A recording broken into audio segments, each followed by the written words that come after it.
Live from the Fan Appreciation Podcast. It's the Vocal Minority Podcast. My fan keeps me cool. I appreciate it. Very nice. On a hot summer night. My only fan keeps me appreciated. Oh, yeah. Well, Raise your voice. Knee fetish. are you not appreciating it, or anyway? Victorian fans are very for coquettish. For $7.99 a month, you can find out. Hey, it's $7.99. I'm paying more than that. What? I appreciate my fan for all the white noise. It's lovely. Who needs one of those rainforest machines? Not me. All I can think of is this comic that I saw about it's like something I'm having trouble falling asleep. It's like, have you tried white noise? And then it shows that person laying in bed with a bunch of people standing around. It's like, this bread is too spicy. It's just, it was, I as soon as now anyone says white noise, that Oh my God, that's amazing. in my head. If I find it, I'll put it in the show notes. Yes, please do. It's delightful. Well, hello and welcome to this week's momentous episode of the Vocal Minority Podcast. The podcast that does love a good pitch invasion, especially one in which none of us will get into any trouble for participating in, because we didn't.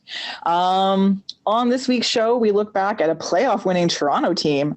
That's right. You will find out. Men's national teams.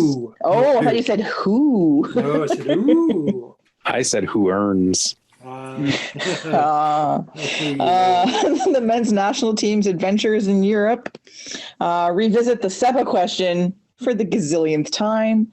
Look ahead to this week's matches and more. Appearing in no less than 311 episodes. Please welcome to Duncan Fletcher. I would like to have it on the record that I have not officially retired, and if TFC wants to come up, I would happily come play for them as well. I'm just waiting for that call. Flubber. Having been here for approximately 391 episodes, please welcome to Mark Hinckley. Thanks. I could hardly remember the ones that I missed, mostly because sometimes it was hard for them to get done if I wasn't here. Because I had the equipment. We are nothing without you, Mark. Sorry. Literally, we are nothing without you. I'm just happy that you haven't missed any weeks at all in the last 2 years or so since we switched over to this remote thing. I could give you guys the account of the Zoom. No, it's fine. No, it's fine. No, Mark, no, that's so much trouble. Next week is good. Wait, you're on vacation for 3 weeks? That's fine. They're on vacation too then. Yeah. Showing up for All right, here comes a gag that's telegraphed about 247 episodes. Yeah. Too much? 237 episodes? Hey, anyways, it's please say hello to Tony Walsh. It's quantity, not quality. Wait. Oh, yeah. That. Hey, I have a great remote record. It's true. Yeah. It's because So I basically appreciate you just hate us and don't like being in an actual room with us is what you're saying. Well, us is a big word. Oh, thanks. At least you're being honest about it now. As for me, similar to Mark, but actually probably less than Mark. I'm going to peg myself in at like 397. No. He was at 391. No, 387. There we go. Because I figure I've probably actually been here for fewer episodes than Mark. But then you have to double yours for all the other shows you're on. Oh, good point. All right. So all of the episodes plus. I am your host, Kristin Knowles. Let's get to this week's show. All right. Well, we are going to look back at what's been happening first. And we would be remiss if we did not start off with the triumphant Baby Reds. That's right. TFC II won their match on Saturday. They are Eastern Conference final bound. It's very exciting. And it was a fun match. There was the first half was better than the second half, but there was a nice crowd, lower eastern stand. Were they nice though? Like they were pleasant? Most of them were well behaved and pleasant. Yes, it's true. Right. Enjoyed good positive vibes. Lots of collegial handshakes. Indeed. Friendly slaps on the back, that sort of thing. Congenial nods. But it was a decent crowd. And you got to see. No nudity then. Okay. All right. No, sorry. Nice and decent. Okay. We made the right. Keep we going. made the right decision not to go. Yes. How else was the crowd, Kristin? I'm going to try and talk about the game now. I like my crowds mean and filthy. Yes. Full of swears and innuendo. That's the kind I want. Got to spend some time with friends of the show, Mr. Mike Newell and Mr. Jeffrey P. Nesker, as well as the lovely Annie Hart. But no, the more important thing was watching the match. I say she is. Is that you literally just didn't? What? Oh, it was intimated. Come on. Mike and Jeffrey are friends of the show. Annie Hart's was it lovely? You said, I think. Yeah. She is lovely. That's accurate though. Anyway, the match itself. What other than the fact that TFC II won, which was lovely, and on the strength of a very early goal by the senior team's latest striker, who knows what he'll ever get any senior minutes, who we talked about last week, Hugo Mbonge. But what was really apparent throughout the whole game was there's 3 or 4 players that play for the Young Reds that are obviously the more talented. They were the ones who were involved. They were the ones that you were watching constantly throughout the match. And other than Hugo, who was really, he is lovely to watch. He was very involved, always in good places, always making himself available. He had a couple, chances go wanting. One shot that was off the bar that was, if it had gone in, it would have been spectacular, that sort of thing. But Jordan Peruzza, which, when he's been with the senior team this year, hasn't been, he's been a little meh. Nothing really special. It hadn't seemed. So rightfully sort of sent him down to the younger squad to get some minutes and stuff. So he's one of those players that's in that really weird place where he's really probably too good to be playing with the young team, but hasn't quite elevated his game enough to really break into the first team. So it's that really interesting. He's TFC 1.5 then? Yeah, basically. But more than one person, you could hear them talking about him through the crowd. Other people who, friends of Jeff's that were with us kept talking about him. So it was nice to see. It was nice to see how involved he was and how much he elevated his game looks against everybody else. But, and this will make you guys happy, Cynthia Rothrock's son was fabulous. Very, very good match from him. Again, highly involved. Did he use any nunchukas? Sadly, no. The refs were really cracking down on the additional use this match. So, but yeah, so he was, Mama's not going to be happy. He was very much one of the standout players throughout the bulk of the match. So no, it was a really enjoyable game. We're going to talk about, the Eastern Conference final match coming up this weekend. We'll do that towards the end of the show. But the other thing that needs to be at least mentioned is the end of game pitch invasion, which was as you do. Because it was mostly kids. It was mostly, it was great. Like we're in the stand and we're just like, go for it, get on the pitch. Because it was, well, there was a few older folk that tried to get on, or a couple of people, but it was mostly really young kids who were just super excited. I feel like a couple kids just I think one kid accidentally started it, like had a player come over to like high five or something. I don't know. But suddenly more and more kids were out there and they're doing knee slides and they're running around and cheering. And More Can we refer dead to than them- the Argos. Can we refer to them as schooligans? schooligans. Schooligans? Jesus, Yeah. that's good. It's quite Was spectacular. this like after the players had left, or while the players were still sort of milling about and what? have Oh no, you? the players were milling about. Oh no, they were celebrating with the players, and the players were like high-fiving the kids. And, Security didn't usher the players off the field to protect them from to these protect them preteens. from the 9-year-olds. No, not really. And then so and security was letting it go, right? They're just like, oh, whatever. And then finally, you get the announcement, would fans please. And it was all very calm and polite, and you could see some of the players probably with kids that they knew, like lifting kids up over the boards. That's a double standard in my books. It was very funny.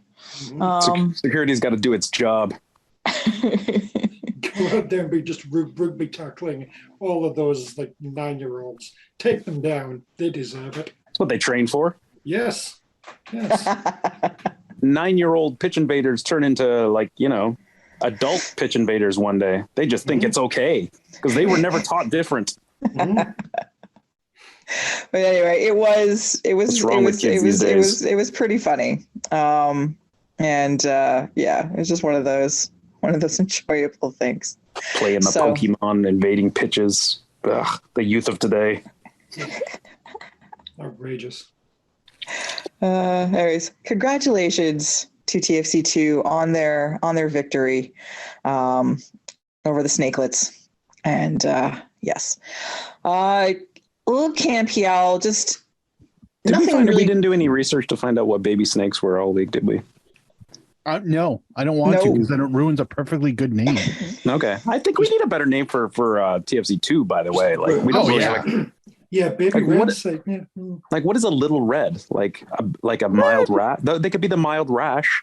No, Why? It's a little red. They're the pinks. A little red. Yeah. Mm. it could. The roses. The robins. The Robins. Okay, Mark, look. Mark? That's not that's what Okay. that's what the main team's called. But nobody ever embraced, which should have been because that's awesome. The robinettes. Robinettes. Yeah, the robin's eggs. Wait, aren't those blue? Those are blue. Okay, I don't know. All right, we need to continue workshopping this clearly. Yeah. Anyway, so Campiel, basically nothing changed over the weekend. I guess the highlight would be that Ottawa kind of trounced Calgary in Calgary. 3-1 win was delightful. When will Ottawa start being respectful to Alberta? Never. Uh-huh.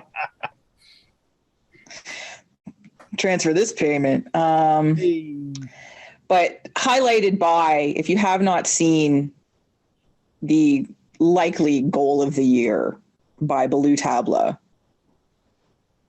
that was like the first goal. It was ridiculous. Brilliant overhead goal. Definitely go find the highlight. Highly recommend it. And with that win, Ottawa officially, if they hadn't already, it was ridiculous, but they officially clinched a playoff spot for the first time in club history. So congratulations to them. Who's their coach these days? It's not Mister anymore, is it? No, it's Carlos Gonzalez. Right. Oh, that name's made up. It is not. Doesn't even seem real.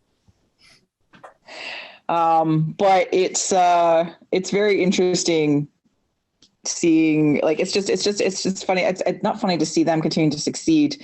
But it's kind of funny in sort of the rest of the league, nobody took you seriously. And that includes me at the beginning of the season. I admit it. I think Duncan's the only one on the podcast that. Excuse me. Sorry, Tony. Was it only Tony? Rewind. Team to watch. One person on this panel. Okay. Sorry. Apologies for getting it was you. Yeah, Sorry. I think I was backing York as a potential. Oh, that's right. You're backing York. Tony was definitely the lone voice in the wilderness supporting Ottawa. Well done, I'm the Tony. Farley Can I say, mullet of well CPO, done. the lone voice in the wilderness. But yeah, it's been great. So I kind of chuckle when teams are like mystified when they're beaten by them, because they have been and especially this last month or so, they've been very consistent. Hamilton, Mark, what's your team doing, man? No, not much. Back to you, Kristin. Thanks. Oh. Look, I don't know. The struggle is real. I don't know what to put. They've just, it's not that they've gassed out. It's just that they've like lacked creativity, imagination. I don't know what it is. It's not like teams are getting up to play against them. They're just not getting up to play against teams. They need to like sign some more players, you know. They need to be like going out there and getting some talented players from other teams. Clearly they just don't have they don't have a deep enough bench to really sustain them. What's Pacific got that they can take? Give it time. Kristin, name 3 players from Pacific you like. We'll move them closer. I refuse, because they will be either Hamilton players or TFC players in a heartbeat. Embrace it. I will on Wednesday. I can't really place what's going on, other than it just seems like there's the machine is stalling. Like they're still controlling things. They're just not doing anything when they get to the last part. And I can't quite figure out if I think it's like a total midfield, like attacking midfielders and forwards problem, rather than it's like the whole team or just like a couple guys. Like opportunities are there, but they're just not material. Like they're not getting them in as often. And this is, I openly understand and recognize that this is, it's like rich people crying about not being as rich as they were yesterday. They're still rich. Okay. This is exactly what it is. Oh, poor Hamilton. They're struggling in second place. Like, I'm not going to cry about this. That's a dick move. Unless, of course, I'm trying to rile up somebody from Calgary, then I'm totally going to fucking do it. Oh, come on. Dick moves are Hamilton's thing. No. That is totes not our thing. I feel like Bobby's got to go at this point, surely. Shmoney out us. Shmoney out us. Oh, Jesus Christ. These are really good show titles, and I don't know what to pick. Oh, that's amazing. No, I don't.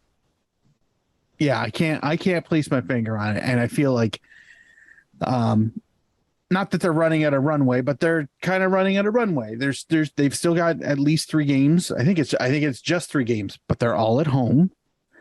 And like maybe they'll resume form, because they seem to be exceptionally mediocre when they're away from home. And by exceptional mediocre, I mean, I don't want to say everything's fine. It's clearly, it's not fine. It's not ideal. It's okay, but it's not ideal. It's not what anybody expects from them, but it's not a complete disaster because they're still in second. So. Right. And that's the thing. So the standings have not changed. Still, again. Ottawa, Hamilton, Calgary, Winnipeg, Victoria. We'll see what happens over the next few days. Who knows? But currently only Ottawa is confirmed into the postseason. So the other 4 teams, cage match. And there's some tasty matchups coming up over the next little bit. You've got this Saturday actually, the Hamilton versus York. Just to see if Hamilton can actually beat a shitty team. But Calgary versus Winnipeg on Sunday. Next week, the rescheduled Pacific versus Hamilton match, the Aquaman versus the Handies. That's next Wednesday. And there's some good stuff coming up. So we'll all be decided soon. Is Yorkie going to make a return for the Hamilton York match, Mark? Oh. I'm not at liberty to talk. I have no idea. Okay. I don't know. I'm going to assume yes, and mostly because it's not going to be 45 fucking degrees outside. Good point. I don't know how the hell that could be. You know what? This is when you want to be in the mascot, thing. You'll be warm because those things are just like walked out of the stadium on his own accord. I was concerned for his health, and he's fine. I've seen him at other games, so he did not suffer permanent damage from being in that stupid mask.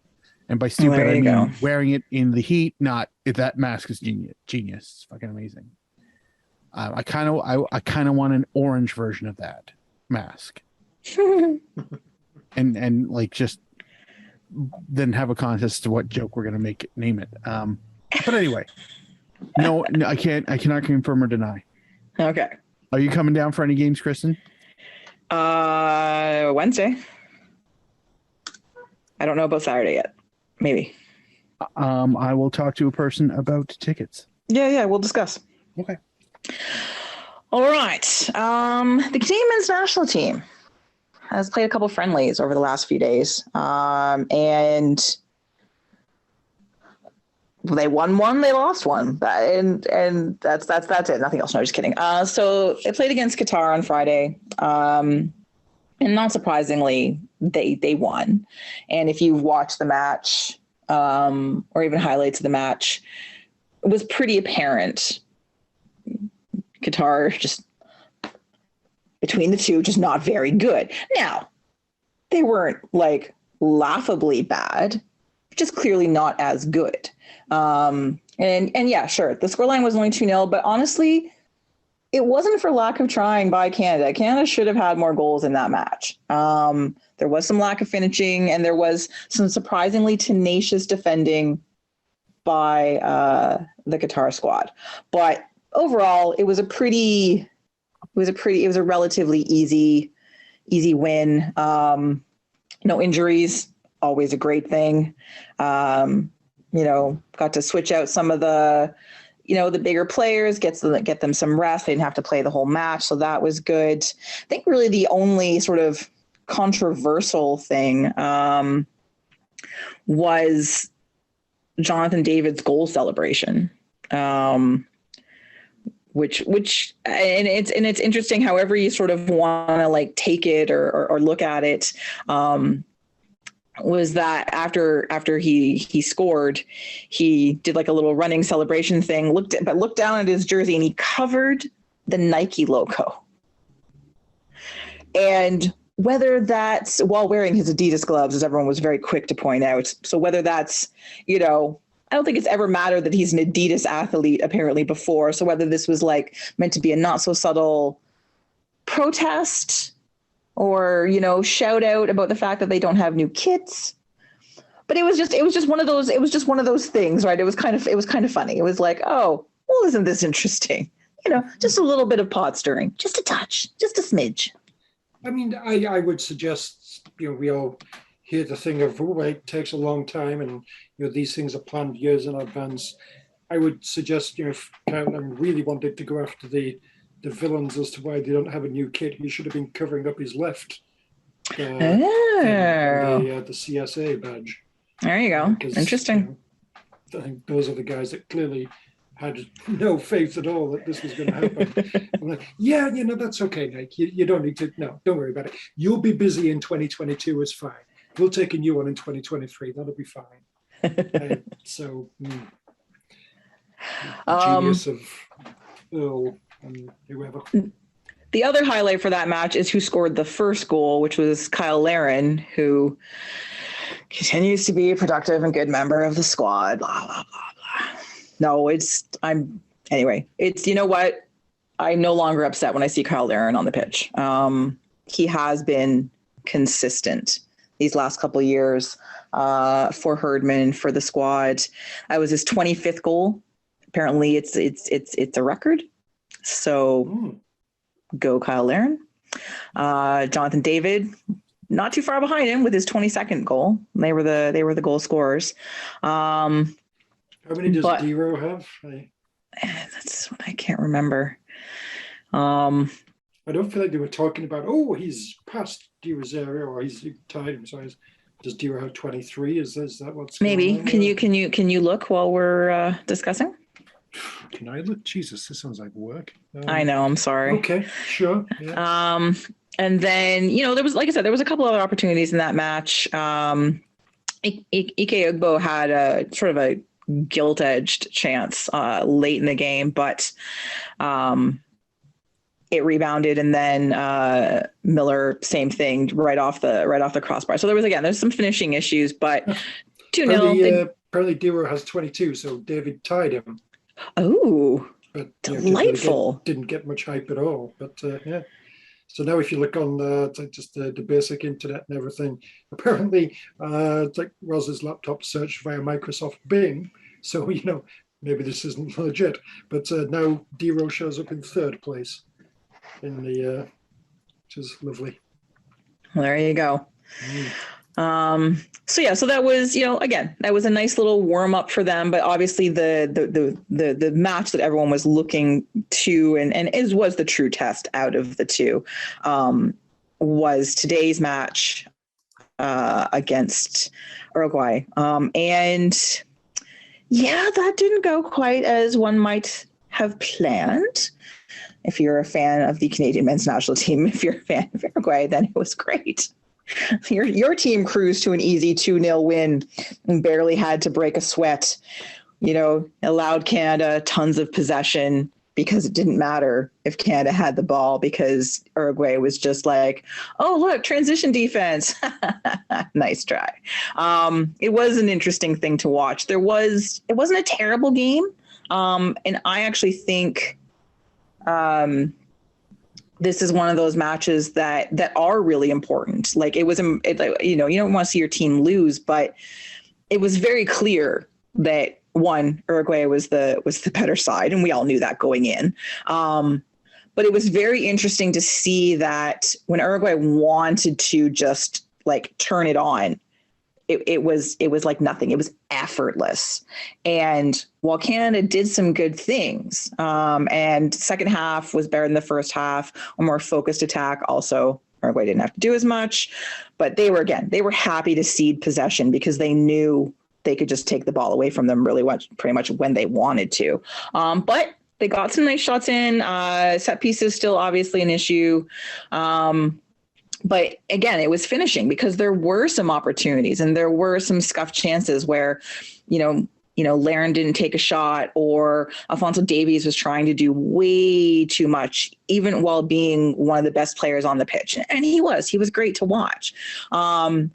Things got noticed. I noticed improvement when Hoylett got subbed on in the second half for Richie Larea, who had been fine in the first half, battling Luis Suarez. Sadly, no blood was drawn for those of you that were expecting it. But, there was definite moments where you're like, okay, maybe Canada can hang with Belgium for a few minutes at the World Cup. But really, it should be their other two matches that they're looking for in the first stage. But again, nobody got hurt. So that's good. And someone needs to talk to Borean. Mark, you would have lost your goddamn mind. What happened? Why? What? The roaming. Oh dear God. Yes, I heard. I had heard about it. Oh no, it was bad. No, it's just not good. Yeah. Yeah. Problematic. I'll give him a shout and see what's okay. up. If you wouldn't mind, I think that would be good in advance of their next match before the World Cup, because they have one last tune-up match against Japan before the World Cup proper, which again will be another good test. But this was a good match in order to see what Canada still really needs to learn how to do. I volunteer what they need to learn how to do is score the first goal. Yes. that definitely helped them against Qatar. And once they actually conceded the first goal against Uruguay, it was like, okay, yeah. So, yeah, oh dear, this isn't going well. Score the first goal and like force Uruguay to have to come at you. You can maybe hit them on the break, that sort of thing. Could have been an entirely different game. Absolutely. So, that's the key. Come on, John Herman, think of your tactics. Score the first goal. It's simple. Well, like when you say that, like you talk about like hit them on the break, like that was a couple times when Uruguay committed turnovers, Canada were off to the races. Like that was when they are dangerous. That was when they look dangerous. Things almost happened, more than once. So, but if you watch the goals, again, that was them easily carving open the defense on the counter. It was just like, oh, that's what you do. Oh, other teams don't watch this game kind of thing. But they're far worse fates than to lose 2-0 to Uruguay in a friendly leading up to the World Cup, as far as I'm concerned. It wasn't, again, not a match to write home about, but it's not the end of the world either. Hope not. I've got a whole dollar riding on this fucking tournament. I know you do. Probably the main thing, the main takeaway for much of this match were the issues with One Soccer.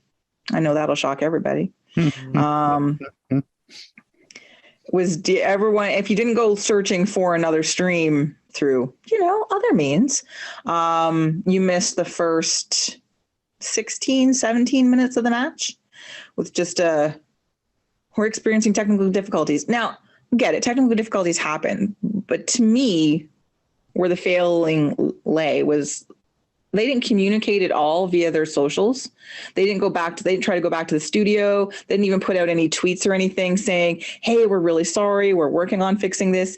It was just a random tweet. Nothing was working. And then when they were back, oh, we're back, we're really sorry. And I was like, that's not what you do. You tell people that even if you're just like sitting around going, we can't do anything until someone else does something, you at least put something out there saying, we're working on it. We know you're frustrated. We're sorry. You do something. So that was more irritating, the fact that it was down. I feel like they could have just, gone and just put a random camera on, or even just a random microphone on, Oliver Platt and Andy Petrillo. They were clearly there at the stadium. So, yeah, let's get these guys commentating, even if it has to be pretending like it's on radio. Yeah. Yeah, it was really entertained me. I think that would have been great. Agreed. Anyway. Yeah, fuck those guys. Two Soccer had no problems. Right? No problems. I know. Oh, the broadcast was beautiful. None. And I think to date, it hasn't. I've never seen Two Soccer lose the same level of quality. True. No. Mm-hmm. True. Yeah, agreed. Two Soccer does what it says it's going to do. I've never been let down. Right now. Yeah. Yeah. Never been told this is happening and then it didn't. Happens all the time with One Soccer. I know. It's too bad they clearly don't have the infrastructure or the talent. Or let's be honest, their social media game sucks. Two Soccer. Yeah. Fucking Two Soccer. Oh, magical. Mwah. Chef's kiss right there.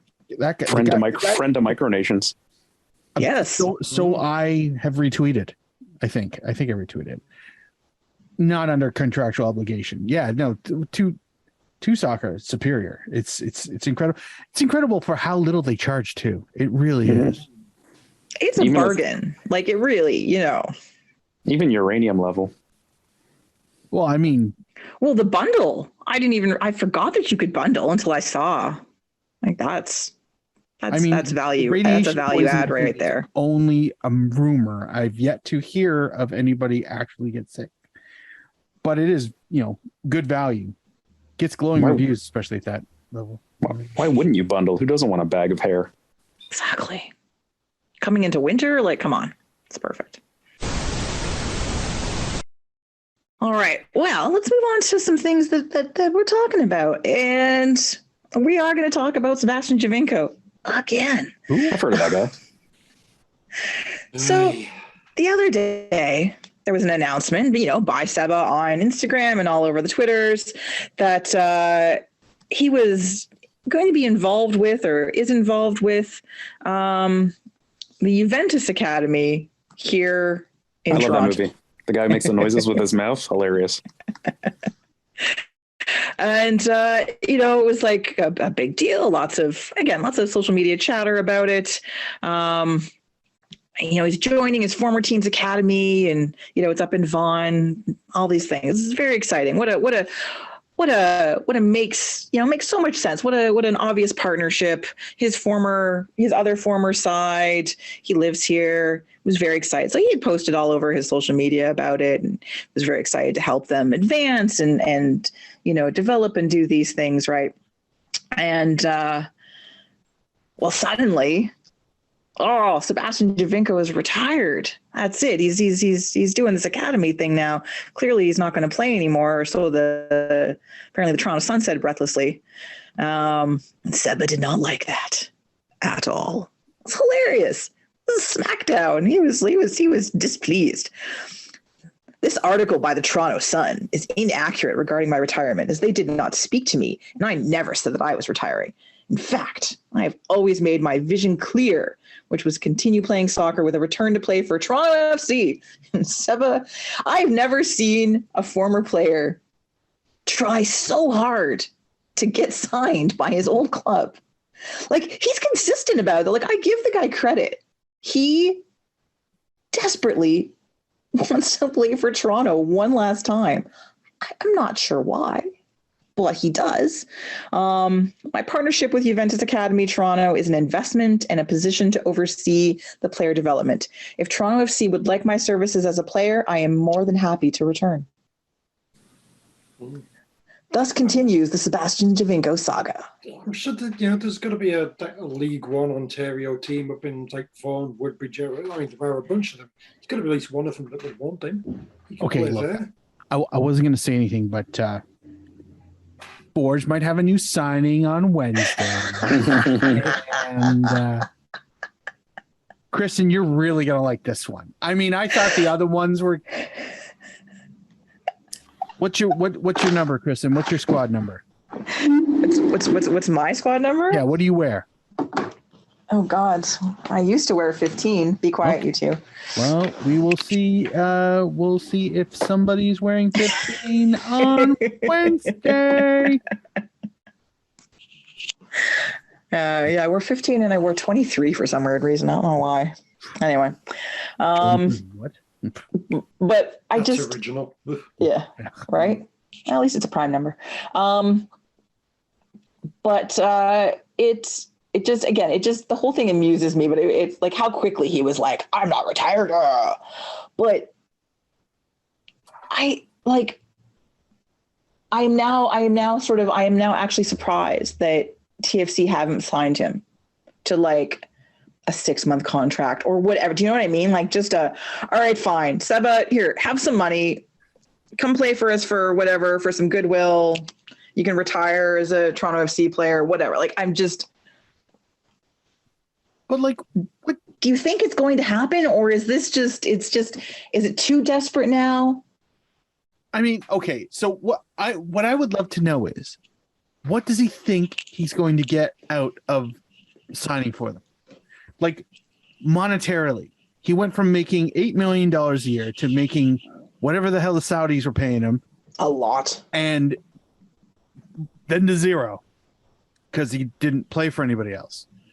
And if he thinks he's going to get like that $3 million contract or whatever they were offering him at the re-sign stage 2 years ago, however bloody long it was, that is not even close to being on the table. that table has been replaced twice from IKEA. That's how long ago it is. Mm-hmm. So the question is like, so does Seba take a non-DP contract? How badly does he want to play for them? How much? And then of course there's how much room is there? Like, I don't know what math he thinks exists in MLS, but it's limited. And I don't know if there's room for him. And then there's the whole, how many more forwards do we need? Because All that's of them. not the Have you seen how few goals we scored? true, but that's over the course of an entire season. Like, I know what you mean. I know what you're saying, but like, how much does a player who hasn't played for 2 seasons, how much is his contract worth? And so like I don't know. Do you offer him a performance-based contract? We've seen how that works in this on this club, where you'll get paid for if you make 7 appearances, and then all of a sudden after appearance number 6, you're just on the bench. So I don't know what the workaround is. Would I love to see Seba back on the team? Abso-fucking-lutely yes. If nothing more than for hilarity. Like, we can't bring back the band, but we can bring back the lead singer. You know, that's okay. And we'll still call it the beat, you know. The English beat, whatever. That's Kristin knows that joke more. I know exactly what you're doing. Yes. So like I want to know what is the going rate for Seba right this minute, and is it anywhere near cap space for that to happen? Because I don't think it is. Like, he probably still thinks he's worth $1 million a year.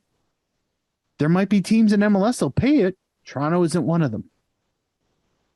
So, but I would love to see him back, if only just to see him retire here. Mm-hmm. You know, like have a complete Di Rosario. Well, he lives here now, right? Like it seems like he's moved back permanently, and I think his family never left. Yeah, I mean, and I imagine he's got more than one home throughout the world, but he definitely has one here somewhere as well. Yeah, so yeah. He's the star of Juventus Academy. He must live here. Well, perhaps. Maybe Juventus Academy 3. Seba's on patrol. Oh, there you go.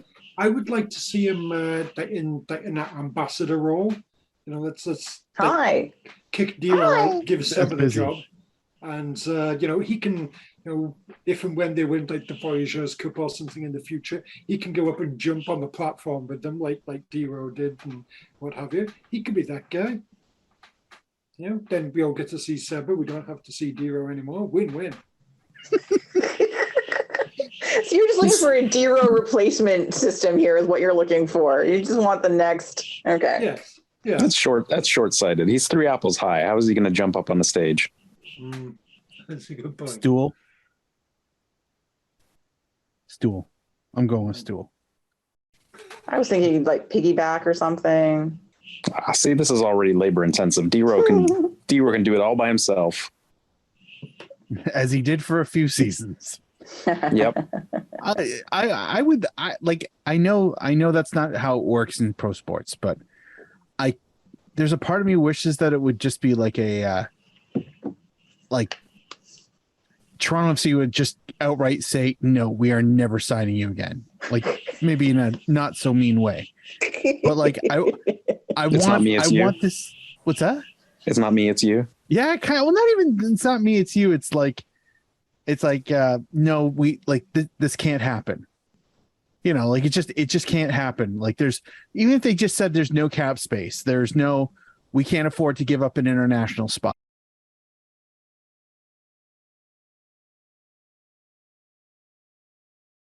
Block him on social media. I was gonna say. Oh yeah, let's face it. Some other MLS team probably has him on their discovery list. So. God, fucking MLS. But I just kind of want this to be a shit or get off the pot thing. But it's not up to Seba. It's actually up to Toronto.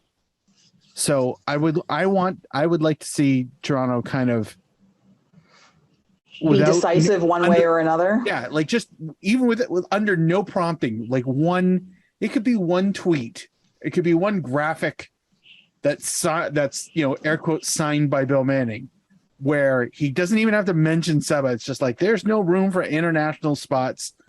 We have these players locked for the next 3 seasons, whatever conjecture you say, like, but just make it clear, like there is no room for him here now. And we're not expecting there to be room here tomorrow or next month.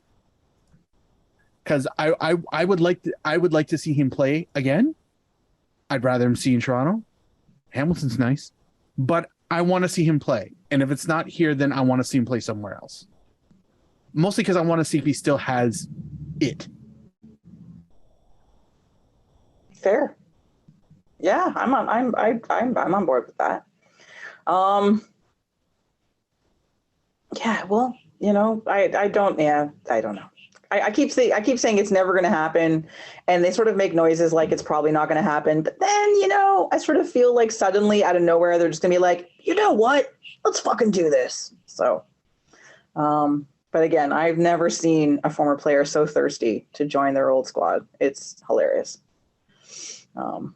So for that reason alone, I kind of want it to happen just to see the little boy joy on Seba's face, He's an adult man. Is he? Is he really, Tony? Is he? I don't know. I read it. I've seen it on the internet. I assume so. Oh, okay. Because on the internet, Wikipedia must be says true. he is. Oh, Well, all right. Never mind then. It says grown boy. Oh, okay. Fine. All right. Well, moving on then to CanPL stuff, but of a slightly different nature. The PFA, the Players Football Association, which is the still unrecognized union for the CanPL players. Marcel de Jong has stepped down as the president. And that's unfortunate because he's been the president for some time. However, family stuff, life, he's also no longer playing, which doesn't mean you don't have to be playing to be president, but maybe they want somebody a little more involved with the league currently. So I haven't seen an official announcement, but Drew Becky, who is heavily involved with the union and seemingly in the know, did tweet out that Marco Carducci, who was the VP, vice president of the union, has taken over as president. And that's a great choice. Again, the Carducci. Hey, yo. He's, again, very vocal, has been involved with the union pretty much from the beginning. Expect to see Becky more involved as time goes on as well. So a little changing of the guard. It's not necessarily a bad thing. Again, players that are currently on CanPL squads being, the leaders and the faces of the union is not a bad thing. But thank you to Marcel de Jong for being one of the guys that started the union. With him and Esti Nakajima-Farron, they're the guys that really, they spearheaded the whole thing in that first year. So, the players, once they finally get their union recognized, even without that, just for bringing, issues and stuff to the forefront, to the public eye, to the fans' eye, they owe them a debt of gratitude. So shout out to Marcel de Jong for all of his work with the union. Mm-hmm. Not surprising. I mean, the whole being an active player helps. And I imagine that even in its unofficial state, it would still be a lot of work. Oh yeah. So yeah, it's onward and upward.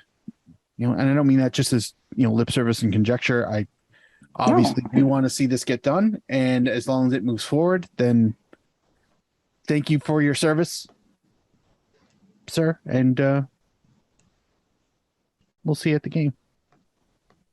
Yeah, there you go. All right. Perhaps the thing that I've kind of been almost the most looking forward to talking about, just because it's so ridiculous, yet so obvious and not ridiculous all at the same time, is Zlatan Ibrahimovic. Yeah. That's the right reaction. I know he's obnoxious. I know, but I'm concerned because I'm really looking forward to this movie because I read the Asterix comics when I was a kid, obsessively. I used to fight with them with my classmates, and we used to fight over getting them out of the library and all sorts of stuff. He has a cameo in the new Asterix movie. I'm sorry, Duncan. I've got to say, this does, just from I mean, I also read Asterix comics and that sort of thing, definitely back in the day. And yeah, just the basic look of Zlatan and his face and everything. And it's like, yeah, okay, I could actually see this. He kind of like fits in with that whole sort of Asterix and Obelix aesthetic. Yep. Whether that's a good thing for him on a regular real life basis or not, who knows? And either way, still fuck off. But I can actually kind of see this. This makes sense. He would be in Asterix and Obelix and what have you. But yeah, awful. Well, he's no Stan Collymore in Basic Instinct 2. Oh my God, I forgot. That's horrific. That's truth. I'm that's terrible. Yeah. Wow. Is Vinnie Jones arguably the most prolific? I was just going to say, but actor? we just have to give it to Vinnie Jones, right? Like just for this not quite seamless, but mostly seamless transition. I'm delighted whenever he comes on the screen. I'm like, Vinnie Jones in this? Fucking right on. I'm settling in. Does he still do that? Yeah. I feel like I saw him in a couple of things ages ago, and he's still doing things. Oh yeah. Okay. I feel like the last time he's probably done work since then, but I feel like he did he was on was it MacGyver or something like that? He did like a 2 or 3 episode arc on there. I'm like, of course he would. And then of course he's fucking awesome in it. I hate how good he is at his acting. Like he's had like last season on Law and Order. He had like a 8 episode arc. Really? Yeah. Good Lord. He's on Arrow, which I never really got into. Special Tackles Unit. Yes. What else? He's got some stuff coming up though. Looks like might actually have a movie coming up, because he does a lot of TV, right? But then he does like some direct to video movie stuff too. I'm delighted whenever he shows up in something. I'm like, yeah, this is great. It's Vinnie Jones. It's my favorite footballer as actor ever. It's fantastic. Apparently Zinedine Zidane was also in an Asterix film. Fuck off. Pardon. Yeah. What? In the says here, Zinedine Zidane made his acting debut in French fantasy comedy Asterix at the Olympic Games. At least Zidane's French. True. That is fascinating. I had no idea. He's done some acting, hasn't he? He sure. Yeah, he's I mean, you wouldn't say prolific, but you would say semi-regular actor. Can't deny. Yeah. Okay. David Ginola used to do Head and Shoulders commercials. Yeah, but with that hair. But come on. With that mane, why wouldn't you? Like worth it. Yeah. Yeah, guys, who else? Well, I mean, there's obviously all the people in Escape to Victory. Yeah. Well, I honestly, other than Vinnie Jones, I figured we were just going to talk about Escape to Victory, and no, and so I'm actually very pleased that has not been the case. David Beckham was actually in Bend It Like Beckham. Mm-hmm. True. It was that moment. Wow, you could just really feel him emoting on the bend. You could feel him bending. Yeah. Oh yeah. Yeah. Yeah. No. It's. Didn't he appear in like a Guy Ritchie film recently, like a King Arthur or something like that? He was in something. Yeah. And then like some of them do voice work and stuff like that, right? So that's, I think Griezmann did voice work, someone else did, but Vinnie Jones is really he's the pinnacle. Really, other players can only hope to achieve. I figure if you end up making more money from your acting than you did, you've transitioned. Well, you've at least into your next career. You've gone to a separate level of footballing film star. Okay, I mean there was that Darlington player who appeared on that's somebody who would have definitely made more money from that than he did from his playing football. Is Love Island in Darlington? Wasn't that Jamie Tart? What are you talking about now? Quite. It was probably Love Island. Don't they all just do Love Island or?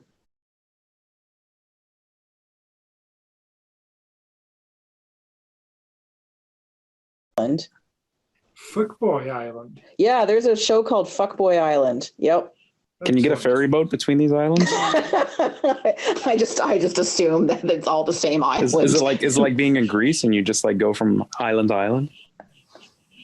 Oh yeah, I summer around Fuckboy Island, but my main home is on Temptation Island. I don't know. I just feel like they all take place on islands, except for when they don't. Well, I don't know. I don't know if they're Except actually on. Did you say except when they don't? I don't know. Well, I'm assuming that I just assume that they're not actually on islands, that it's like a set. They're like they're just like on some random beach that is not remotely an island. I think The Bachelor is actually a peninsula. Ah, that makes sense. F-Boy Island. Sorry, F-Boy Island. Oh, it was F-Boy Island. You made me swear by using this. No. That's their cheeky, There goes our readings. Oh, production location. Oh, the Caymans. Oh, well then. Hilarious. Fuckboy Island. It just makes me laugh every time I see it somewhere. But yes, so if you can get past Zlatan's involvement in the new Asterix movie, Vincent Cassel is in it though, so that's really all that matters because. Oh, that movie just took a dark turn. He's amazing. Well, yes, it did, but come on. I'm very excited. I really am actually quite excited by this movie. I hope it's not terrible.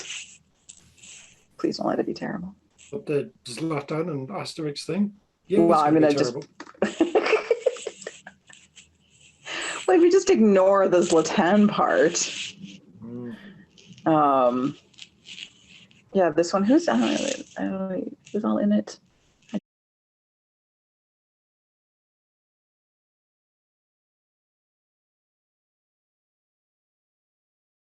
Zlatan, of course, is on like the first page of the cast because of who he is. That's funny as hell.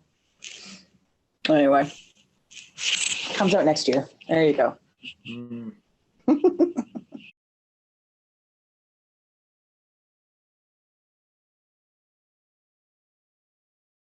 And all cues, fuck the Queen. Cue for this movie. Maybe David Beckham will be in line. Maybe. Yes. It will be exciting. Not just in Trudeau, though. He'll skip the line because exactly like regular folks. Oh, the outrage. Honestly, who does he think he is? A world leader? Fucking white man, privileged white man, just doing whatever he wants. Yeah, not like David Beckham. Man of the people. Yes. Of all the anyway.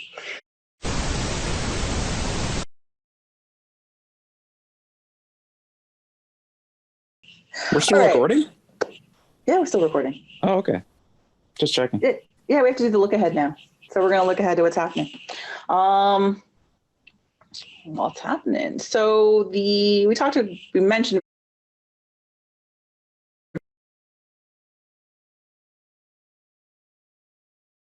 and they are taking on Argentina on the 6th and Morocco on the 10th.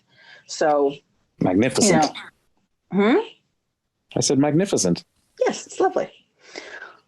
The one on the 10th, that'll be a nice way to while away your Thanksgiving Monday, post turkey, just sort of, or maybe during dinner. I don't know. I don't know what time it's on yet. Playing Turkey as well as Morocco? Wow, on the same day? It's a busy time when you prepare for a World Cup, Not enough doubleheaders in football. They should really take a page out of baseball's book. Anyways, both matches are in Spain. So factoring in time changes, of course, from there. But it'll be good. It'll be good for them to play somebody different, countries they don't normally play, that sort of thing. And give, teams from different regions, different styles of play, different places in the world, that sort of thing. So that'll be good. And a chance for the media to just double down on Thanksgiving puns, no matter what the result. Exactly. So we'll talk about it more next week when we hopefully have the date, the times. We know the dates and we know when they're playing. Presumably, these will again be available if it's working on OneSoccer/Fubo.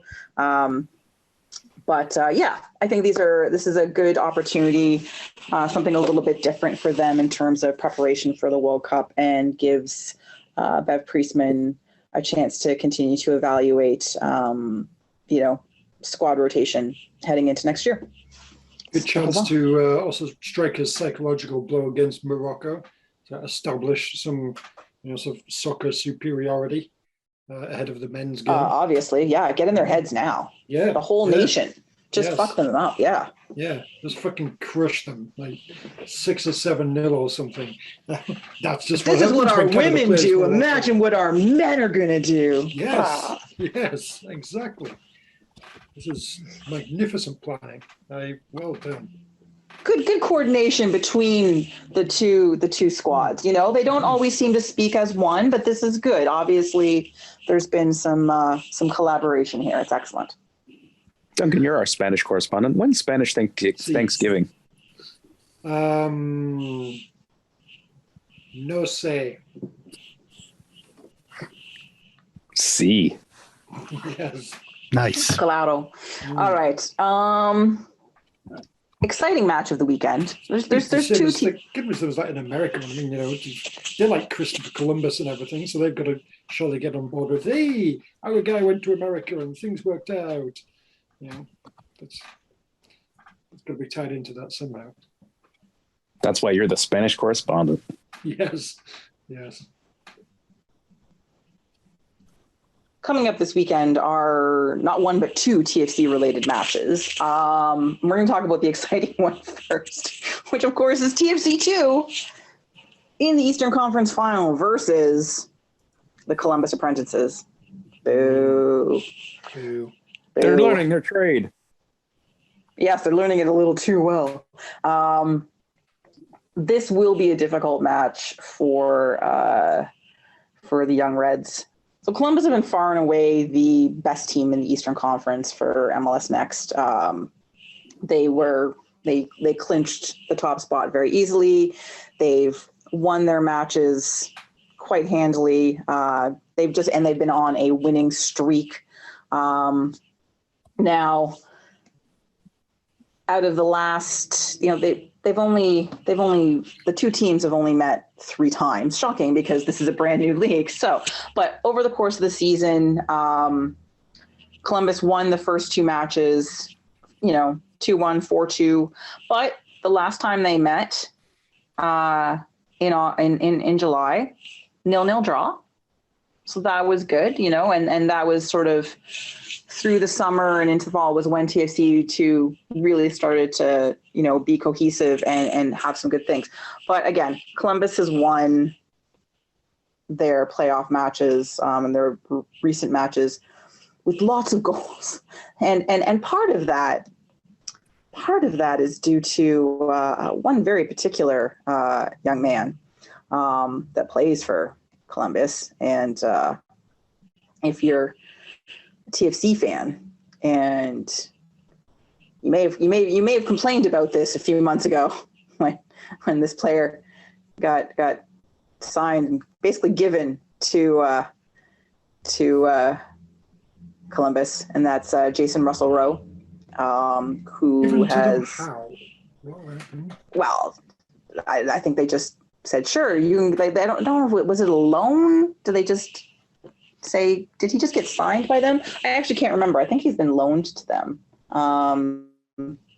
But he has been like lights out for them. How many goals does that say? Was it 20? Yeah. 21. Yeah. 21 Better than goals. A goal a game. 21 goals. That sounds like 61 shots and like 32 shots on target. This is like freaking Jesus Jimenez levels of unsustainability, to be fair. He's on a hot streak. Somehow he's been sustaining it. But yeah, he's been very, very good. Very, very good for them. and that's basically it. He is the one. He is the anchor for their team since joining from TFC. So yeah. Oh, he was traded. It looks like. Yeah. They gave TFC 50 grand in GAM to get his rights and signed him to a first team contract. So Bez right in the cookie jar again, basically. That 50 grand in GAM though, that's going to turn into something great. Oh, amazing. It's going to be like you've never seen. But yeah, so that's he's their best player, and he's doing very good things for them. I think, did he get a brace in their last match? Anyway, he's just, he's very, very good, and they are probably going to win on the weekend. They're playing in Columbus, and that will, make a big difference as they've got a pretty good home record. And they're just better than Toronto. Now, again, it's football. Anything can happen. Like we all know this. We've seen it happen time and again. But it is unlikely that Toronto wins this match on the weekend. Let's see. Wow. Oh yeah, they're 11-1-0 at home. I know. I'm so negative, but they have the best defense in the league. They have a 40 goal differential. They're 11-1-0 at home. Again, anything is possible, but I think it is very unlikely that Toronto win on the weekend against them. I would love to see it happen. It would be great. It would be a lovely story to see the academy not just being, the academy side not just being successful, but being really successful. That would be wonderful. I just don't think it's likely. That's all. I'm trying to be realistic. I'm just for the record. I don't think it's impossible. I don't think it's impossible that they can win this. But I'm kind of already jumped ahead, and it's not realizing that it looks like that this is they can't. That was their last home game. I didn't realize that the last week. Oh yeah. Because the other side, Tacoma Defiance, and really my favorite name in the entire fucking league is St. Louis City 2. Not because at like 90% of the league has a fucking number in their name anyway. It's because there is no St. Louis City 1 yet. And it's very rare that the sequel comes out before the original. So it's a prequel. Thank you very much. It's a prequel. You wouldn't understand this. The MLS team is actually the origin story. Yeah. This is just a side story. If you obviously don't have Disney Plus, it's the MLS multiverse. Oh, the MLS multiverse. Jesus, that would be a very, very, very boring fucking universe. I really, yes, without question, the odds are heavily stacked against them. But I don't think it's impossible. They'll probably lose though. They will, because that's a lot of firepower. That's a lot of the goal difference. I don't know if you guys have looked at the goal. I'm sure Kristin has, because I just said it, but that's okay. But like, it's not even that they're at a plus 40. It's like nobody else is even remotely close. They're at a plus 40. Tacoma's at a plus 32, and then there's like a fucking 15 goal drop off between the next team. It's not like there's like it's not like a bell curve. It's literally they are the outliers, and everyone else is just fodder for them. So like, I wish I like legitimately wish you guys all the best. It's not really I just want them to have a good time. Yeah, and enjoy the experience. I hope they all have fun. Yep. I really hope. Like, I mean, they got a draw with them earlier in the season. That's nice. I'm sure that the return match, they lost 2-1 last time. Like, I mean, it's not unlikely, but it's Yeah, 40 it's- goals difference, man. 40 goal difference. Jesus. It's definitely possible. Kristin's just too negative. It's true. It's true. I know you guys are tired of me always being the negative one on this show, and I TFC apologize to for win. that. All right. Well, So, let's sometime do players to watch and predictions find then. out a way to get to Insigne into the TFC II team, and you can finally get some glory. I'm going to go with JT. That's the best name. Yeah, Like- it's only made better by the fact if you click on it, his name's John Kamara. Wait, what? Really? Yeah, there's a couple things going on here. First off, of course it's a Kamara. That he I would was go going to by say, J. of course it's a Kamara. It's always a Kamara.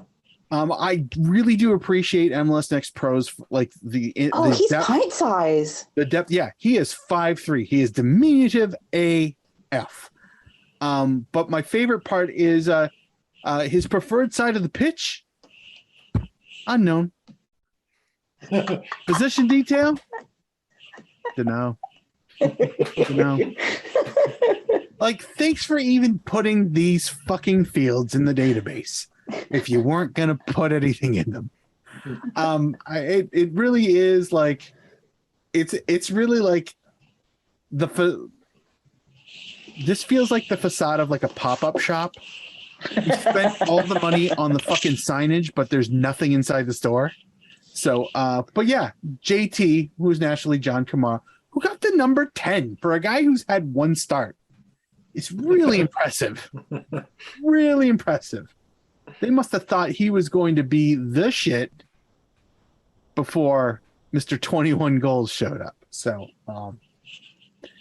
yeah, that's I just found that whole thing too funny. JT, John Kamara. I am going to go with Cyrus Rolex. No, sorry, it's Ryan Telfer. Oh, God, that's a name I almost forgot. Yeah. How could you forget? How dare you? But yeah, Ryan Telfer plays for. I forgot these that's where he guys, was. apparently. Yeah. Well, that dovetails nicely with my choice of Mo Farsi. Yeah, Yes. I just thought him there too. Yeah. Yeah. I know, as I was scrolling through their team, I was like, Bez? you're just casually like snatching up players and stuff. But yeah, he's had a decent season for them. Look at that assist column. It's yeah, good for I don't you. know how you guys are all sleeping on TFC legend Josh Williams. He is not there, is he? Holy shit. Go to the bottom of that list. Oh my God. For those of you who are following along at home, we have a roster on our page, which is like we all have it open, and that's what we're looking at. So when we reference to go to the bottom, it was the bottom of the Columbus apprentices list. And Stop showing how the sausage is made, Mark. sorry, but we're referencing visuals on an audio format. We all know all of these. We all know squads all the every single players, like week. clearly. It's true. Ask me to name go one. to the YouTube episode, you're not going to be able to see it there either. So just Noah Fusion. Oh, it's Fusen. Never mind. I know. At first I thought it was Fusion too. I was very excited. Then I was like, oh. anyway, yeah, that's there's some good comedy names in here. Yeah. There's there's one player. He's just really hungry. That's Ed Wolf.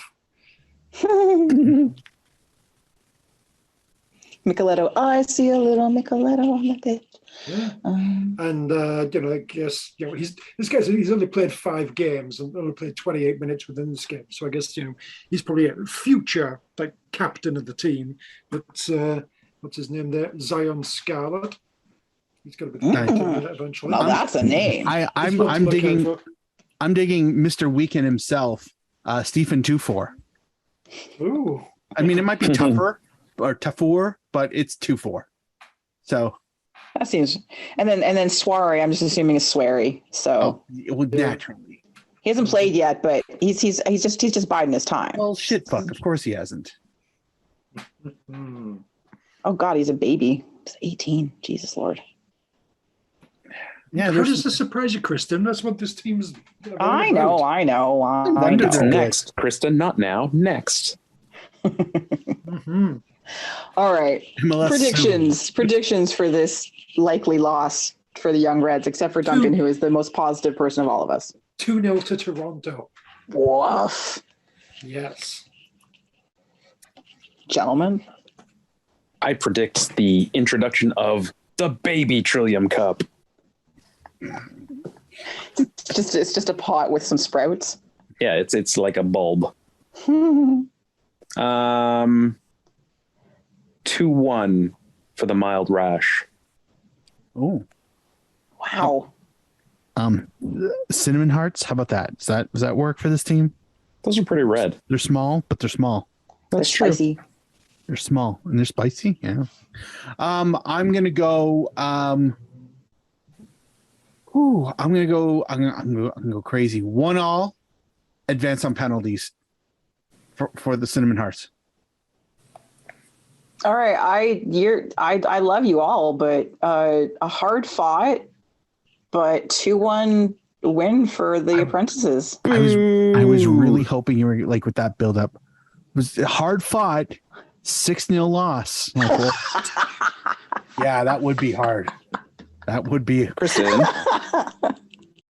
And obviously just, pure plastic. So I don't know either. I really don't. For 400 episodes, like, really. Jesus. just Jesus We've been Christ. talking about Toronto FC 2 for 400 episodes. Yeah. That's right. Every week we put in the work and This the effort. primarily TFC 2 podcast. It is. And for It's me, not and like I'm just negative about them week in, week out. We've had to It's- wait so long for them to be in the playoffs. I For know, and I you, can't even support them. I didn't go to the game or anything. I know, I'm the worst. Ugh, why bother? I don't know why you do.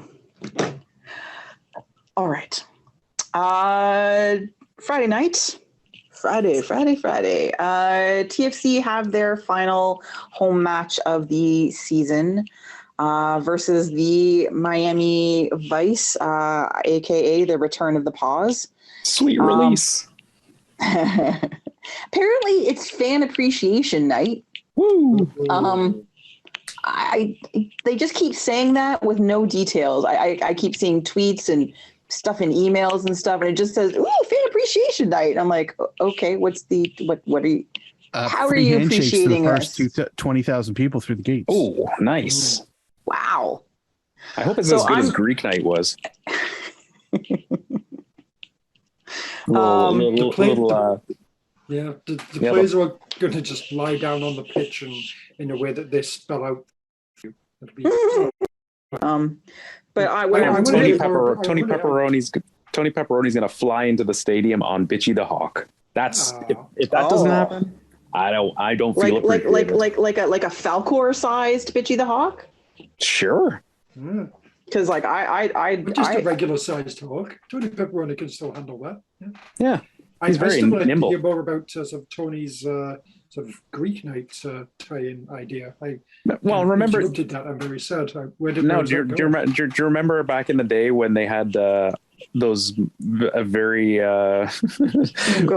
poorly Bring planned it out up. like ethnic nights, and Yes, Greek night was mostly famous for absolutely nothing happening except a Euro dance mix of I don't know the name of the traditional Greek song, the Tarantella or whatever. Or, Is or it? that- Okay. I don't know, Yeah. something.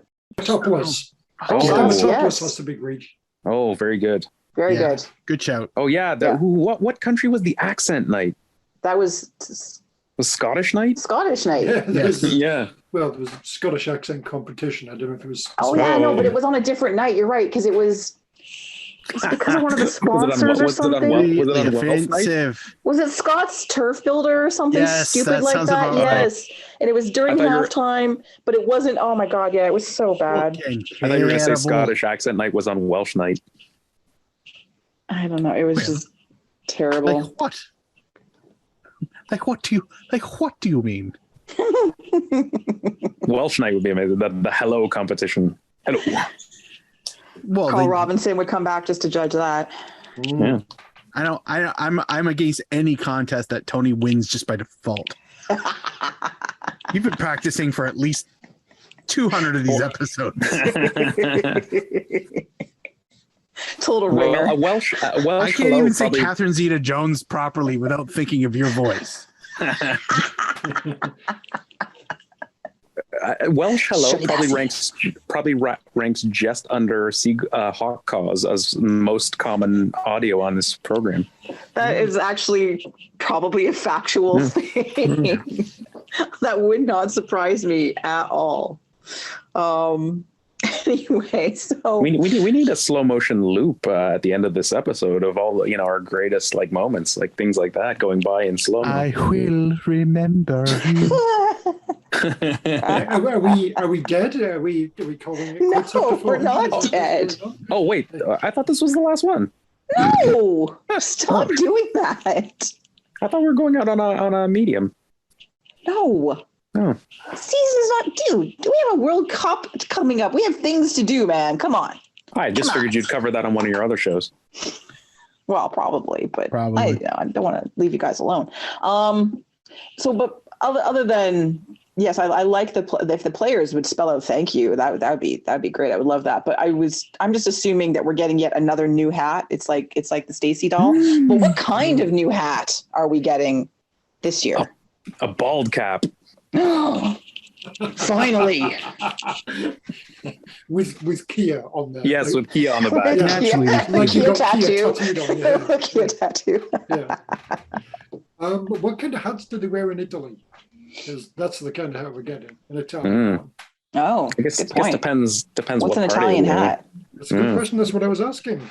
What kind of hats do they wear in Italy? Probably I've never a been to two with a Italy. pom-pom. I'm asking this of Mr. Tony Walsh, who's been to Italy many times.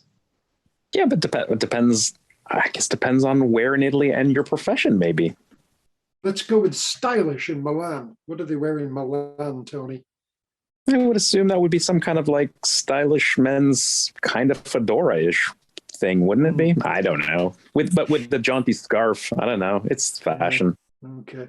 Do we not I call know. James Grossi up? He'd know what kind of hat Italians wear. Oh, he'd have us squared Well, away it with looks samples. like actually, it does look like they are fans of the flat cap. The Coppola, apparently. Okay. Francis Ford Hat. That's his name. Francis Ford, Mr. Hat. Maybe we can get like Hat. Free hat. maybe we can get like a Pope hat. That's Oh, all there we you need. go. Oh, That's yes, the- please. Yes, That's the please. ultimate Pope hat. hat. A Pope hat with TFC colors. Oh my god. Yes. And, Yeah. and instead Kia. instead of yet lighting off red fireworks, can we just have black smoke? Yeah. Yes.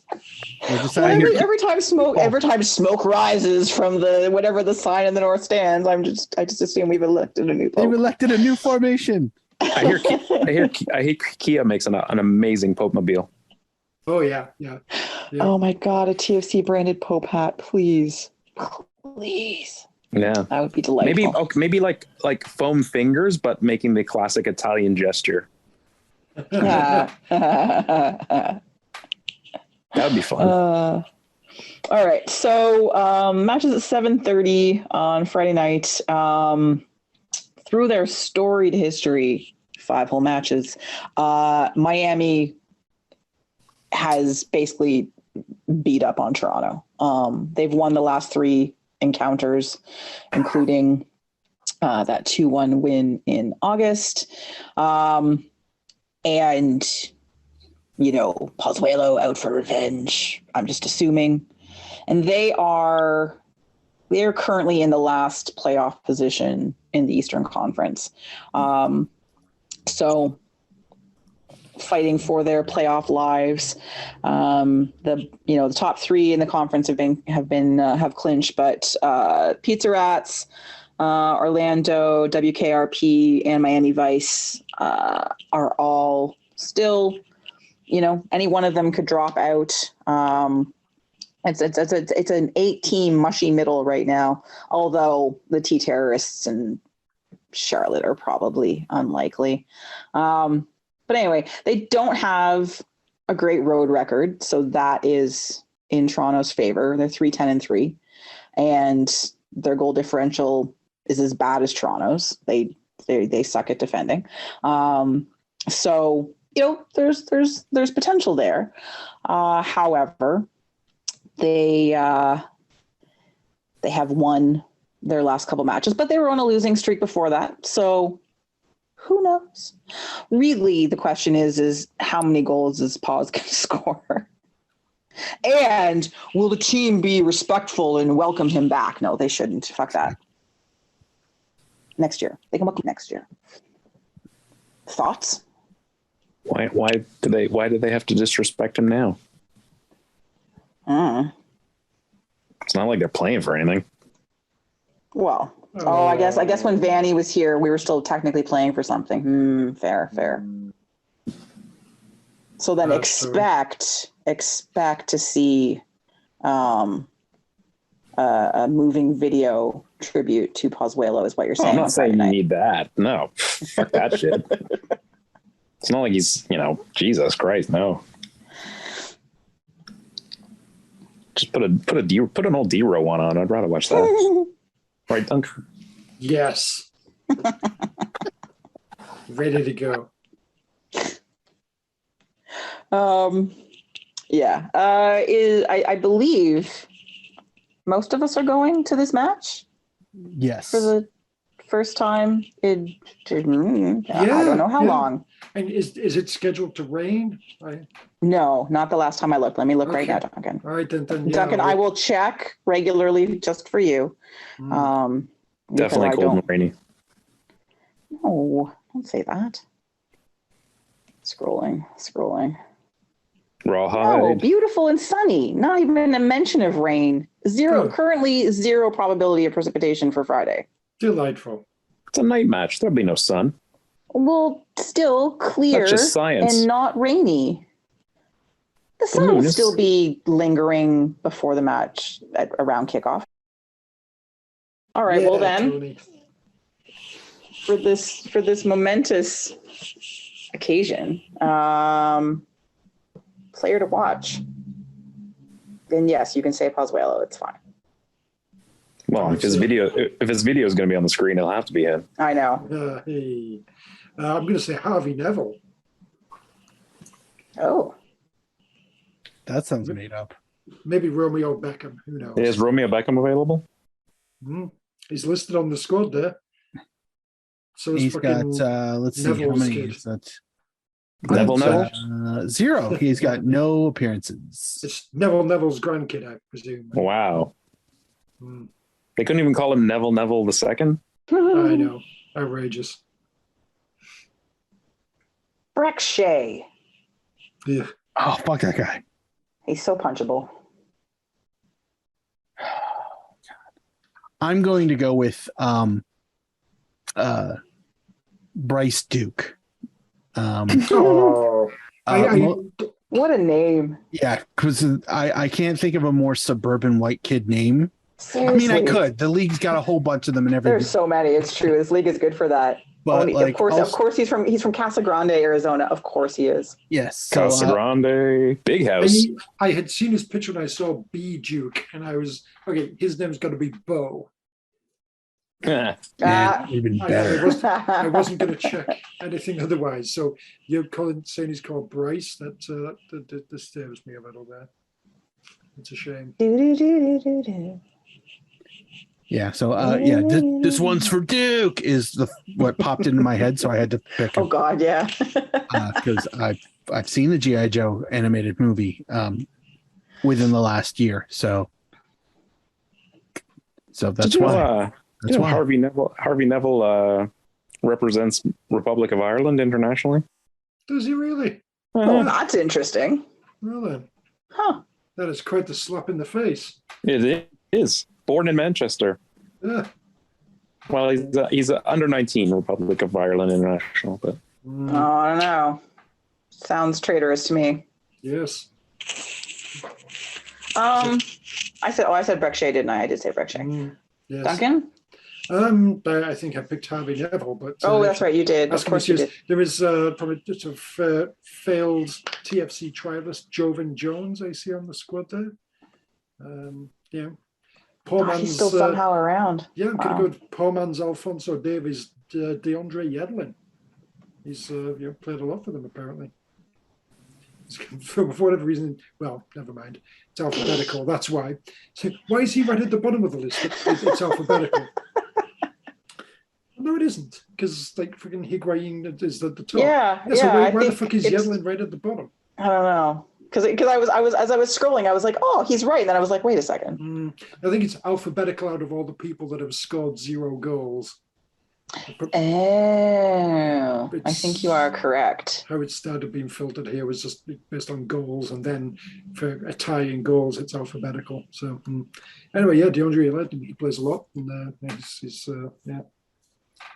Oh, right. There's still an Higuain there, isn't there? Right. I thought they had 2 Higuains. They did have 2 Higuains. One of them left under angry circumstances, if I remember correctly. Oh. I feel like there was drama when Pippa left. Either between him and the team or him and his brother. I'm not actually sure. I don't remember. When did he leave? He's an assistant coach for MLS Next Pro Club Inter Miami too. Oh. So that's how he left. Interesting. All right. Predictions for this one, gentlemen. Oh, there was a good name there too. Shoot. Go for it. It's how Champagne Poppy drains his pasta in a Drake colander. Is that his name? Oh God. Oh, no. Well, I'm having poetic license with his last name a little bit, Colander, but isn't his last name Calendar? Yeah, but it's 2 L's. I'm pronouncing my way. Thank you very much. It's a South Florida pronunciation. No. That, you know what? I that's fine. I could totally believe that. No, I think it is actually calendar, and it's actually an advent calendar where sort of every window it's like sexy Drake. And slightly less and less clothing each time. Ew. Until basically, Christmas Day, it's just him in a Santa hat, and that's it. Nice. Every chocolate is one of those rum bottle chocolates. Oh my God. Sneaking those as kids. That was the best. These ones have booze. Quick. No, just me? Yeah. I Explains a lot, doesn't it? I would never. Whatever. I wasn't allowed an alcoholic advent calendar till I was 18 years old. Talking about the advent calendar. Anyway, it doesn't matter. Predictions for this match, please and thank you. On Fan Appreciation Night. 4-0 to Miami. Whoa. 0 appreciation. Tradition. We've conceded 4 goals. 4 goals. I know. This is tradition. This isn't like some kind of outrageous thing. This is just what they do. 2-1 Miami. Pozuelo with a classic Julius James-esque end of season dagger. Okay. Mark. 4-1 Toronto. With nothing to lose, they just relax and kick the living hell out of them. Similar, not quite. Two of those goals are scored into injury time. After the last one, the ref blows the whistle early. It's like, no, this is over. Fuck it. 3-1 Toronto, but Miami scores first and they come back. Pozuelo, of course, gets the goal. But also misses a penalty. Because it's Pozuelo. That's fun. Well, all right. Well, that's the end of our 400th episode. 400 episodes, you guys. Holy shit. Yeah. I could have learned piano. Could you? I could have made a piano. Well, you could. Oh my God, Mark, you could have made a loom. Oh my God. Oh my God. What have I done with my life? Boys.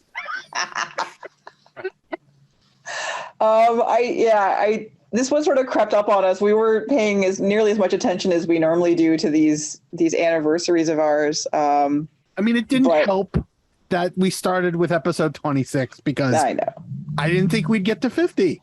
Nope. And I thought it seemed like a good gag at the time. Let's half the distance. We'll start at episode 26. And we'll say we got to 50, and we fooled a few people. They're like, oh, these guys are up to 80 episodes. Like, no, we're not. But yeah, and then we kept going. So it says episode 425. It's actually episode 400. And I'm not going to fix it. So season two of this podcast is right around the corner, though. Yeah.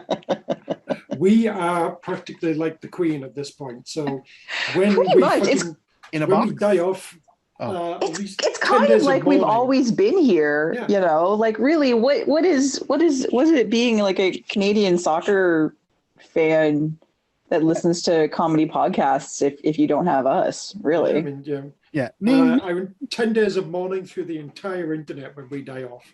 Yeah, name another podcast. I mean, I know there's like at least a couple that have been around as long as us, but like try and name them. Admit, like not you don't have to tweet at us. Just like say it out loud right now. Wherever you're sitting, whatever bathroom you're in, whatever airport you're sitting in, just blurt it out loud, no context. Okay, you have us. That's well done. But if you can't, we somehow survive. But thank you all that still listen, that send us messages, that interact. Those of you that have somehow stuck it out from the very beginning, extra level of thanks to you. Thank you to the new people for coming along and joining in on this madness. Do you think there's actually someone who's listened to all 400? No. Yeah. Really? I do. Really? I do. I really do.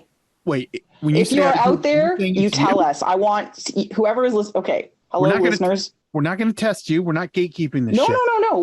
But if you've been with us from the beginning and you've listened to all of our episodes, DM us or add us or, in the comments. Mr. Fishhead needs some friends in the comment section. Yeah. Although legend. So there's great comedy in the comments. Please go join. Please go join in. It is worth your time. So good that I wish I had the wherewithal to tweet out that he did it because it's so good. I love the idea of a test, though. No, I know, because we have no way of proving Duncan whether Fletcher it's right or wrong. It's like, yeah, I think Tony swore in German for an episode. Sure. Duncan Fletcher said this about Whitby FC in what episode? What was our first fish-based pun episode? Because there's been more than one. Name your 3 favorite bitchy blanks. Name all of the Montreal nicknames. Yes. In which episode did Mark Hinckley first do the Peter Vermeer's sort of acting voice? Oh, Jesus Christ. I forgot about the voices. In which episode did we assign FC Dallas to Mark Hinckley? Oh, God. What episode did we rescind that? Throughout season 1. And eventually he gave up. We rescinded it when their fans did some pretty shitty shit. Exactly. I'm glad it died right there and then. I do appreciate that. That's a good one because I fucking had that for so long. I know. Yeehaw. Yeehaw. Conditioned response. Yeah. So good. How many scars have I threatened to make over the years? How many of you use Fagundes as a swear word? Oh my God. Yeah. How many people out there, when you see Diego Fagundes' name or hear it said, do you immediately say, shut your mouth? Oh, and most importantly, how many hours have you avoided your family? Fuck, you're welcome. We are here for you. 3 hours a week. 2 hours a week. Depending on who's here. Sorry about last week's really abbreviated episode. That was weird, man. Under an hour 20. God, was it even? Yeah, it was like one. Was it? I thought it was like 1:15. It was bizarre. Yeah, it was a full. I'm glad we've returned to form this week, though. That's what's important. We make longer art than Francis Ford hat. True. That's still gonna be my favorite thing. True. Anyway, yeah. So that's our show. That's our 400th show. Please join us next week when we look back at hopefully a couple TFC wins, but Probably not. We'll talk more about the XNT's upcoming friendlies. We will look ahead to the end of the MLS season and start maybe making some playoff predictions and more. I've been joined by the entire Vocal Minority Podcast panel, to be found out there on the Twitters at Duncan D. Fletcher, Mr. Duncan Fletcher. Hello. Out in the Twitterverse at Malarkey FC, Mr. Tony Walsh. If you think we should go out on a high, you know, feel free to tweet "end this now" to @Vocal Minority Podcast. Hashtag end this now. Oh, man. We have to keep going until Canada wins the World Cup. Exactly. So Yeah, December, Tony. Time. Look at December. On the tweet machine at KidNerdMark with a K, not a Q, Mr. Mark Hinckley. Thank you to everybody. One who's still with us. Bless you. And two, to those of you who support us via Patreon, we absolutely appreciate it. Thank you to those who ever purchased a shirt, because we still have them and they're on our Zazzle shop. And Tony has done some excellent work historically and currently. Also, I'm still trying to get the YouTube thing going. If you haven't subscribed to it and you got a second or three, go find us on the YouTubes, Vocal Minority Podcast, and just click subscribe, please and thank you. And to those of you who are listening to us on YouTube, thank you. I hope it's working for you. There was like 10 views for last episode, which was crazy to me. Like, Double not that digits, it's babe. crazy that That's you're great. listening on YouTube. That's awesome. I just never thought of that as a venue for this show. So I hope you're enjoying it. Feel Just free to comment. start putting ASMR before the title. Oh. Oh, God.